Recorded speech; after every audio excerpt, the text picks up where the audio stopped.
एक बार की बात है, देवराज इंद्र यानी जो स्वर्ग के देवता हैं, स्वर्ग के राजा हैं देवराज इंद्र, वो अपने हाथी पर सवार होकर कहीं जा रहे थे। बीच सड़क में दुर्वासा ऋषि मिल जाते हैं। दुर्वासा ऋषि को देखकर देवराज इंद्र रुक गए थे।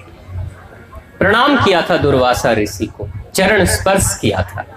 दुर्वासा ऋषि के गले में एक माला थी, उस माला को उतारकर, फूलों की माला को उतारकर और देवराज इंद्र को उन्होंने पहना दिया था। दुर्वासा ऋषि एक सिद्ध पुरुष, जो बड़े बड़े देवी देवता भी जिनको नमन वंदन करते थे, तो दुर्वासा ऋषि के माला को धारण करके देवराज इंद्र पुनः एक बार प्रणाम करके हाथी पे सवार होकर आगे की तरफ चल पड़े।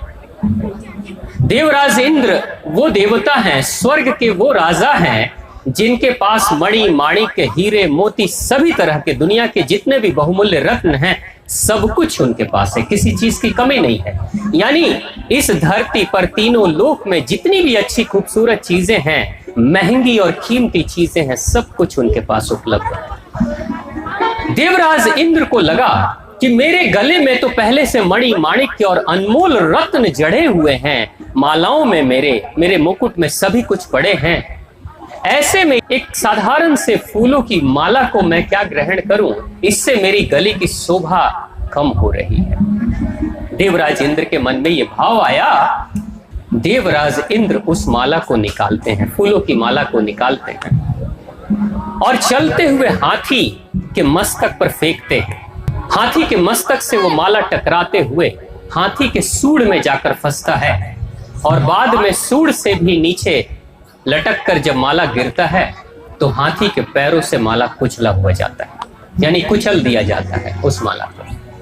हाथी आगे की तरफ बढ़ जाता है, देवराज इंद्र आगे चले जाते हैं। थोड़ी देर के बाद ऋषि दुर्वासा फिर से पुनः उसी रास्ते से वापसी कर रहे थे। जब उसी स्थान पर पहुंचते हैं तो देखते हैं ये माला तो मेरी है, मैंने ही देवराज इंद्र को पहनाया था, लेकिन देवराज इंद्र ने मेरी माला का ये सम्मान किया, यानी पैरों से रौंद डाला, हाथी के पैरों से रौंद डाला है। ऋषि को बड़ा क्रोध आता है और ऋषि वहीं पर खड़े खड़े देवराज इंद्र को श्राप दे देते हैं, जा तू मेरे माला का, मेरे आशीर्वाद का अपमान किया ना तूने, जा तू श्रीहीन हो जाएगा, शक्तिहीन हो जाएगा। जिस शक्ति, जिस अहंकार का घमंड तेरे ऊपर है, जिस धन दौलत का घमंड तेरे सर पे चढ़कर नाच रहा है, वो सब कुछ तुमसे छिन जाएगा, सब कुछ तुमसे खत्म हो जाएगा। साथ ही शुक्राचार्य जो दानवों के गुरु थे, उनको भी वो आवाज सुनाई देती है कि देवराज इंद्र को श्राप मिल चुका है शक्तिहीन श्रीहीन होने का।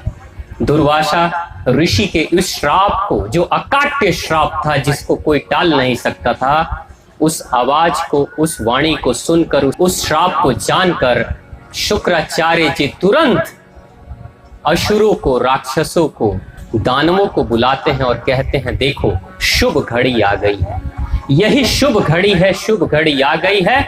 इसी वक्त अगर तुम स्वर्ग पर हमला करोगे तो राजा देवराज इंद्र, स्वर्ग के मालिक स्वामी, हार जाएंगे।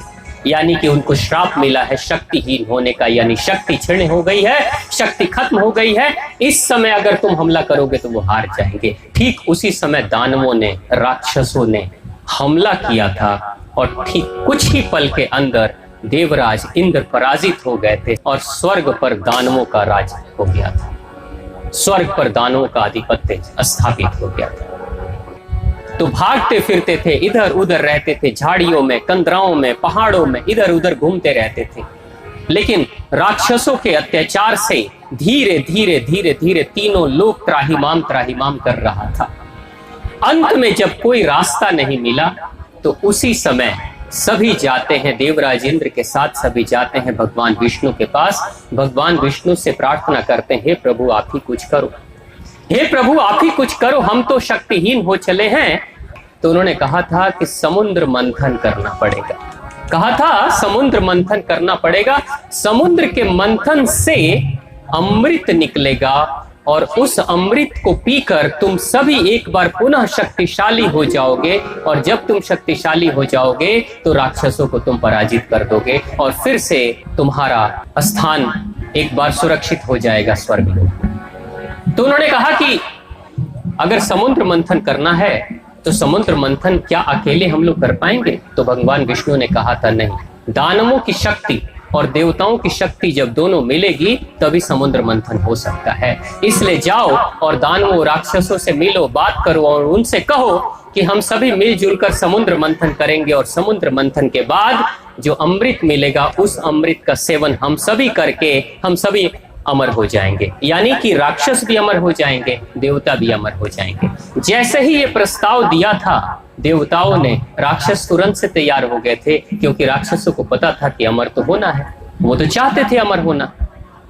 अमर होने के लिए तुरंत से तैयार हो गए थे। उन्होंने कहा था क्या करना पड़ेगा, तो बताया कि समुद्र मंथन करना पड़ेगा। ये जो समुद्र मंथन की तैयारी शुरू हुई वो खास तौर से इसी सावन में समुद्र मंथन किया गया था। यही सावन का महीना है, इसी सावन में समुद्र का मंथन किया गया था, इसलिए सावन सबसे ज्यादा महत्वपूर्ण है। लेकिन जब मंथन की बात चली थी तो मंथन किसका होगा? समुद्र का मंथन करना होगा। लेकिन जैसे आप लोग करते हैं ना, दही का मंथन करते हैं मक्खन निकालने के लिए, उसी तरीके से जब इतने बड़े विशाल समुद्र का मंथन करना होगा तो साधारण से किसी चीज से मंथन तो हो नहीं सकता है। तो उसके लिए मंदराचल पर्वत का चयन किया गया था कि मंदराचल पर्वत से मंथन किया जाएगा। लेकिन मंथन भी कैसे होगा? पर्वत के लिए कौन सी रस्सी होगी इतनी बड़ी जो पर्वत का मंथन कर दे? तब भगवान ने कहा था कि वासुकी नाम का जो नाग है, जो विशाल काय है, बहुत बड़ा है, वासुकी नाम के उस विशाल काय सर्प के मंथन से उसको रस्सी बनाकर उसका मंथन जब किया जाएगा तब जाकर अमृत निकलेगा। सभी तैयार हो गए थे और भगवान विष्णु के मार्गदर्शन में जब मंथन शुरू हुआ तो धीरे धीरे मंदराचल पर्वत जमीन के अंदर धंसने लगा। यानी कि मंथन होने के लिए कोई चीज तो चाहिए जो रोक के रखे पर्वत को ना। तो धीरे धीरे पर्वत समुद्र के गहरे गोते लगाने लगा, डूबने लगा, और अंत में स्थिति ऐसी हुई कि देवी देवता कोई भी उस पर्वत को संभाल नहीं पाए।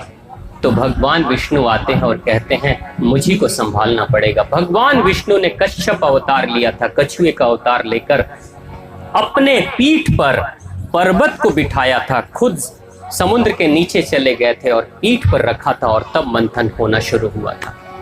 तो जिंदगी देखिए, जिंदगी की कैसी सच्चाई है, जिंदगी की कैसी सच्चाई है। अमृत की तलाश तो सभी को रहती है, सभी चाहते हैं कि स्वर्ग मिल जाए, लेकिन आपको भी पता है ना, स्वर्ग मिलने से पहले नर्क वाली जिंदगी भी जीनी पड़ती है।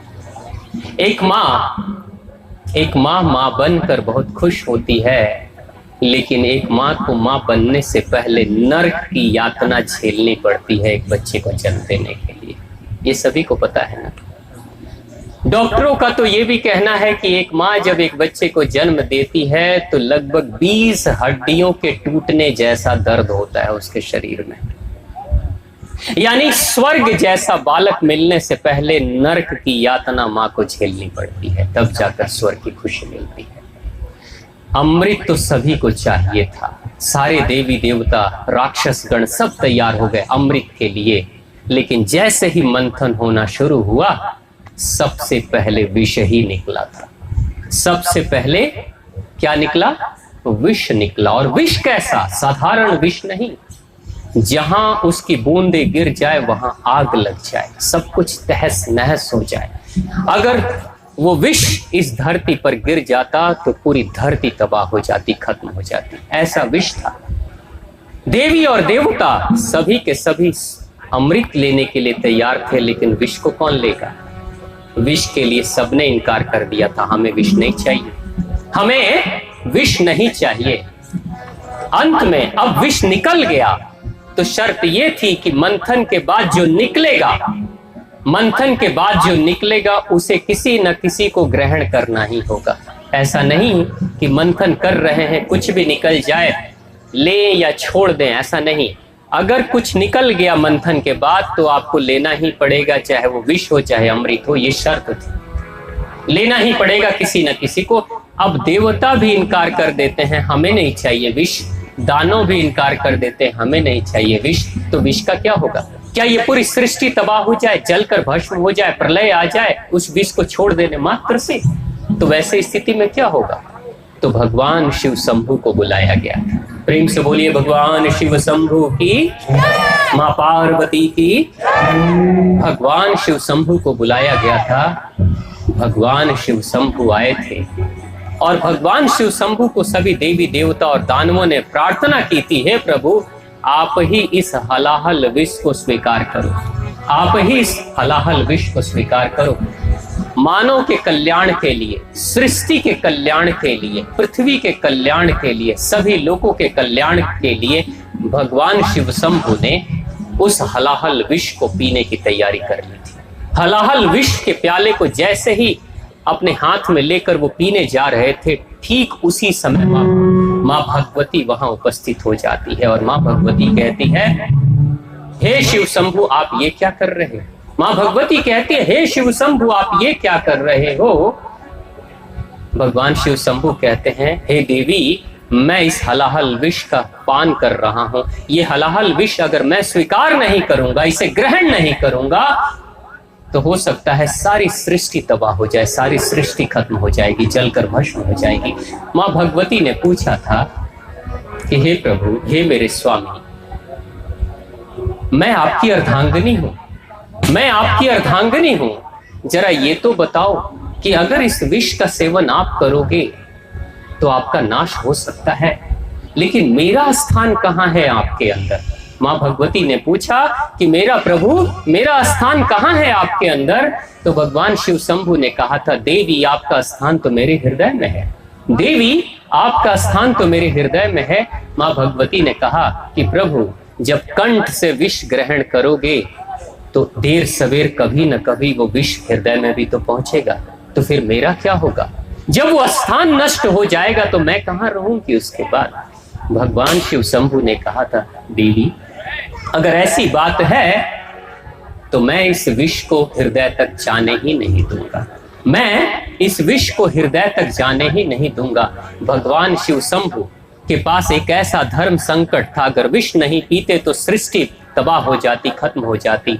कोई जीव जंतु, आज हम सभी बैठे हैं, कुछ भी नहीं होता, लेकिन अगर विष पी लेते तो उनका नाश हो सकता था, देवी भगवती का नाश हो सकता था। भगवान शिव शंभु ने कहा, देवी हृदय तक विष को पहुंचने नहीं दूंगा, सृष्टि का विनाश नहीं होने दूंगा, गले में ही लाकर इस विष को रोक दूंगा। भगवान शिव शंभु ने गले में ही उस विष को धारण किया, जिसके कारण से गला नीला पड़ गया, और वही है नीलकंठ जी महाराज। प्रेम से बोलिए भगवान नीलकंठ जी महाराज की, मां आद्य भगवती की, भगवान शिव शंभु की। उसी भगवान शिव शंभु की महिमा में, उसी भगवान शिव शंभु की महिमा में जब जलता हुआ हलाहल विष को उन्होंने धारण किया था, अपने गले में धारण किया था, गला जलने लगा था, पूरा शरीर जलने लगा था। भगवान शिव शंभु का गला नीला पड़ गया था।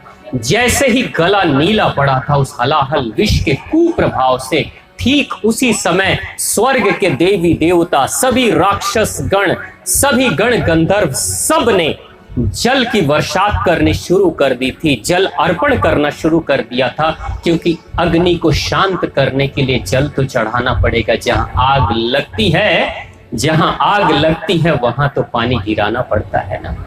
वही समय था उस जलते हुए हलाहल विष को शीतलता प्रदान करने के लिए स्वर्ग के सभी देवी देवताओं ने भगवान शिव शंभु का जलाभिषेक किया था, और तभी से हम सभी अपने परम पिता परमेश्वर शिव शंभु को जलाभिषेक करते आ रहे हैं, क्योंकि सावन के महीने में वो भी हम सभी के कल्याण के लिए विष ग्रहण करते हैं, और उस विष को शांत करने के लिए हम जल चढ़ाते हैं, दूध चढ़ाते हैं, बेलपत्र चढ़ाते हैं। ये जो भी औषधियां चढ़ाई जाती हैं ये विष को मारने वाली होती हैं। आपको पता है, बेलपत्र के खाने मात्र से बीपी की समस्या खत्म हो जाती है। इंसान औषधि के रूप में लेता है, इसलिए ये सारी औषधियां चढ़ाई जाती हैं। धतूरे को चढ़ाया जाता है, ये सब विष को मारने वाला होता है। तो उसी भगवान शिव शंभु के उस कल्याणकारी योगदान के लिए आज भी हम प्रत्येक वर्ष सावन में यही मानकर चलते हैं कि तपती जलती हुई पृथ्वी को जो अग्नि मिल रही थी गर्मी में, उस गर्मी से शांति देने के लिए भगवान शिव शंभू ही आए हैं और उन्होंने विष को धारण किया है और प्रकृति माता उस भगवान शिव शंभू के ऊपर जलाभिषेक कर रही है बरसात के रूप में, और आज तृप्ति मिल रही है, मन को शांति मिल रही है। प्रेम से बोलिए मां आद्य भगवती की, भगवान शिव शंभू की जय।